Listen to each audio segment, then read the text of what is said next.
vamos a utilizar los próximos minutos para aprender las bases de la herencia genética. La herencia, por definición, es el fenómeno a través del cual los seres vivos transmiten sus características a la descendencia. Si tengo, por ejemplo, ojos azules, como mi madre, o si tengo el pelo naranja, como mi padre, o quizás el tono de piel como el de mi abuela, todas estas características físicas que se heredan a través de los padres. Cuando hablamos de las características físicas en el lenguaje genético, se conoce como el fenotipo. El fenotipo entonces son las características físicas. Sin embargo, todos sabemos que nuestras características físicas hoy vienen de nuestros genes, con lo cual también en el lenguaje genético se conoce como el genotipo. Entonces, mi genotipo o mi conjunto de genes va a determinar cómo es mi característica física o mi fenotipo. Entonces, ¿qué sucedía? Que hace muchísimos años atrás se creía que nosotros heredábamos de nuestros padres minúsculos tejidos u órganos, algunos de mi madre, algunos otros de mi padre, y que estos tejidos formaban como una especie de collage en el cual esto es lo que describía cómo iba a ser mi característica física. Un pedacito de acá, un pedacito de allá. Sin embargo, a mediados del siglo XIX, un científico conocido como Gregor Mendel estableció por primera vez los mecanismos de la herencia genética que aún se aceptan en la actualidad, y sin embargo, a pesar de que muchos de los científicos hicieron experimentos respecto de esta situación, respecto de las bases de la herencia genética, quedaron establecidas las leyes de Mendel como las bases de la herencia genética. Los experimentos de Mendel o las bases, las leyes en sí de Mendel, las vamos a describir en nuestro próximo video, porque en este video nos vamos a dedicar a entender algunos conceptos de los cromosomas que nos van a servir para comprender cómo se hicieron estos experimentos de Mendel.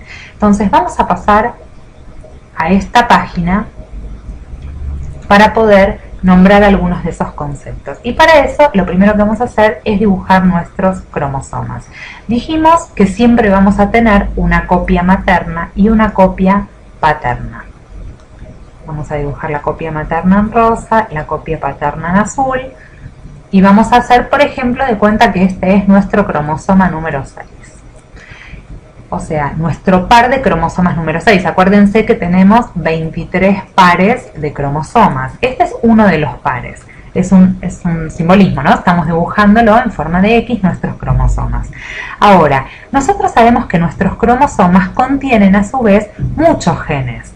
Acá voy a tener uno, por aquí voy a tener otro, aquí voy a tener otro, y así sucesivamente. Si nos abocamos para visualizar uno de los genes, vamos a decir que, por ejemplo, este gen, que también por supuesto está en mi cromosoma materno y paterno, es el gen que codifica para color de ojos.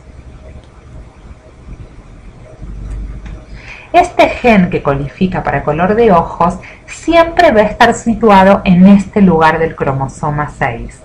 Aquí y aquí. ¿Y cómo es el lenguaje cromosómico para hablar del lugar o posición? Es el locus. O sea que el locus es nuestro primer término cromosómico que nos va a servir para poder entender las leyes o las bases de la herencia. El locus de un cromosoma es el lugar físico dentro del cromosoma donde está esa información. Ahora, dijimos que de mi madre y de mi padre, para ese gen color de ojos, puede ser que tenga la misma información o diferente información, pero las variantes que existen de uno y otro, de materno y paterno, se conocen como alelos.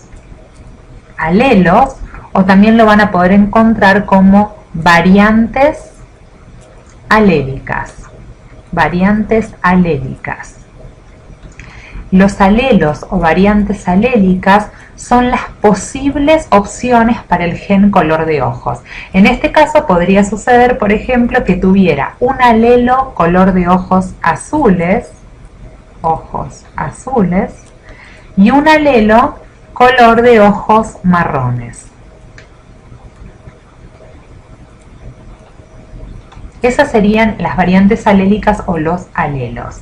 Ahora, teniendo dos alelos, supongamos que en este caso tengo de mi madre heredaría el alelo color de ojos azules, de mi padre color de ojos marrones, pero entonces la pregunta es, ¿cuál se va a expresar en mi caso? ¿Tendré ojos azules o tendré ojos marrones? La respuesta a esto es que en realidad depende de cada uno de los genes.